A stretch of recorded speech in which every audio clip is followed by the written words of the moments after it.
भले ही आपने प्लेन में सफ़र किया हो या ना किया हो, लेकिन यह बात आपको ज़रूर पता होगी कि प्लेन की खिड़कियां हमेशा बंद रहती हैं। आप बस या कार में यात्रा करते समय खिड़कियां खोलकर बाहर झांकने लगते हैं, लेकिन क्या आपने कभी सोचा है कि प्लेन की खिड़कियां खोलकर कभी हम बाहर क्यों नहीं झांक सकते? और अगर प्लेन की खिड़की अचानक से टूट जाए तो क्या होगा?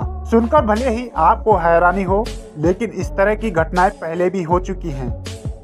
वैसे तो इस तरह के हादसे बहुत ही कम होते हैं, क्योंकि प्लेन की खिड़कियों को इस तरह से डिजाइन किया होता है कि वो हवा के दबाव को सहन कर पाएं। लेकिन फिर भी हम आपको बताते हैं कि जब इस तरह की घटना होती है, इसका असर क्या होता है। हजारों फीट की ऊंचाई पर उड़ते हुए हवाई जहाज की खिड़की का शीशा टूटने पर एयरप्लेन का अंदर का दबाव बाहर की ओर जाने लगता है। इस दौरान प्लेन में बैठे लोगों के लिए हवा का दबाव कम हो जाता है। खिड़की टूटने पर प्लेन के अंदर की सारी हवा बाहर निकलने लगती है और ऑक्सीजन की कमी हो जाती है। क्योंकि इस दौरान हवाई जहाज गति में होता है, इसलिए खिड़की के पास वैक्यूम बनने लगता है, जिसके अंदर बैठे लोगों पर बाहर की ओर खिंचाव बढ़ने लगता है।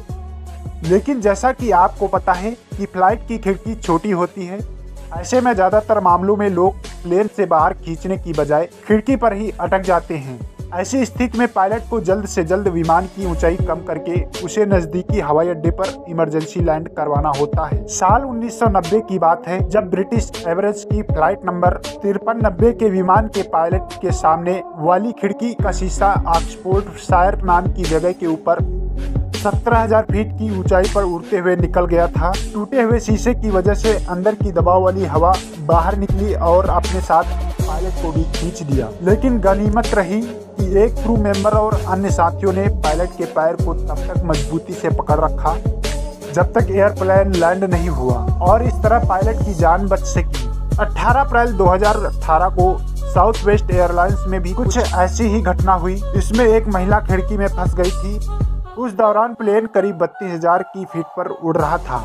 दरअसल प्लेन के इंजन में खराबी आई और उसमें ब्लास्ट हुआ, जिसकी वजह से इंजन के टुकड़ों से खिड़की का शीशा टूट गया और तेज वैक्यूम की वजह से खिड़की के पास बैठी महिला बाहर की तरफ जाने लगी। खिड़की छोटी होने की वजह से महिला खिड़की में अटक गई थी, लेकिन उसकी जान नहीं बच सकी।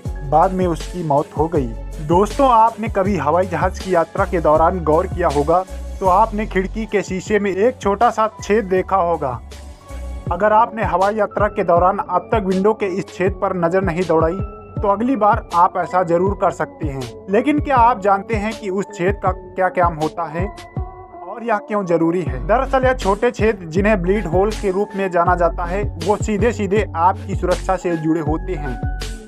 छेद विशेष रूप से विमान के केबिन के अंदर हवा के दबाव में बदलाव को नियंत्रित करने के लिए डिजाइन किए गए हैं, क्योंकि वे 33,000 फीट की ऊंचाई तक उड़ने वाले विमान की सुरक्षा को ध्यान में रखकर डिजाइन किए जाते हैं। आपको बता दें कि हवाई जहाज की खिड़कियां 3 अलग अलग लेयर से बनी होती हैं। खिड़की का बाहरी हिस्सा हवा के दबाव के अंतर को संभालता है। मध्य हिस्सा, जिसमें एक ब्लीड होल होता है, हवा के दबाव को संतुलित करता है। और फिर आंतरिक हिस्सा आता है, जो यात्रियों के कारण होने वाली किसी भी नुकसान से मध्य और बाहरी हिस्से को बचाने में मदद करता है। इन तीनों के बीच में थोड़ा गैप होता है। बाहर और अंदर के एयर प्रेशर में अंतर की वजह से विमान की खिड़की पर काफी दबाव रहता है, और यही वजह है कि इसमें 3 लेयर के ग्लास लगाए जाते हैं। विंडो में छेद यानी होल ना होना तो एयर प्रेशर में काफी अंतर आ सकता है और यात्रियों की जान तक आफत में आ सकती है। इसलिए विंडो के शीशे इस तरह डिजाइन किए जाते हैं ताकि वह एयर प्रेशर को झेल सके और यात्रियों को दिक्कत ना हो। तो दोस्तों, उम्मीद है आपको ये वीडियो पसंद आई होगी, और वीडियो पसंद आई तो वीडियो को लाइक जरूर कर दें।